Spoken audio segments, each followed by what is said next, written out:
Donald Trump today welcoming Iraq's new Prime Minister to the White House, a day after he proposed his latest solution to the crisis in the Strait of Hormuz. Blockade Iranian ports, guard international shipping, and charge a 20% levy on all cargo passing through. That last bit not surviving into a second day. The president posting, "I've decided to replace the 20% United States reimbursement fee with trade and investment deals that the various Gulf states will be making into the United States. Those investments will be massive." From the Oval Office, further elaboration. A round of calls from predictably unsettled allies in the Gulf made the difference. I put it out yesterday. I thought it was good. I was called by different people, different countries, kings and emirs and all of the people that we all know and we all love. The Gulf states are going to invest a tremendous amount of money into the United States, and that was very satisfactory to me. I think it's actually much better. It certainly has the advantage of not obviously breaking international maritime law, but for now leaves the US and Iran in continued conflict over control of the strait, a non-issue before the war, now the central issue, left unresolved by last month's Memorandum of Understanding between the two countries. This, one of two Emirati supertankers Iran struck last night, accusing them of turning off their transponders using an unauthorized route. In all, Iran's reported to have struck 3 ships last night, a Dutch-Norwegian chemical tanker in the Arabian Sea, and the 2 Emirati oil tankers as they exited the strait. 1 Indian crew member killed in the strikes.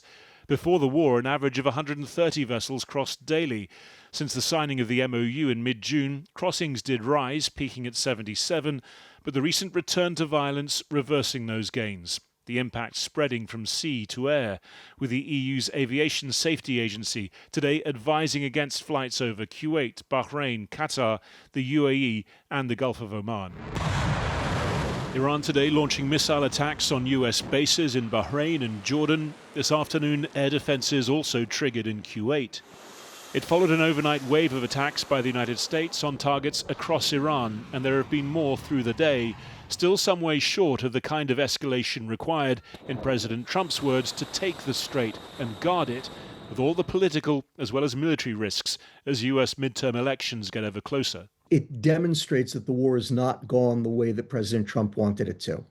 Now what we're hearing increasingly from the White House is that one of the goals of the war is to reopen the Strait of Hormuz. Well, that was not a goal of the war at the beginning of the war because it wasn't a problem at the beginning of the war.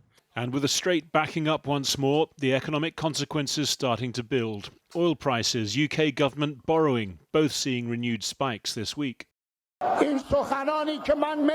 Last night, Iran's parliament held its first open session for 4 months.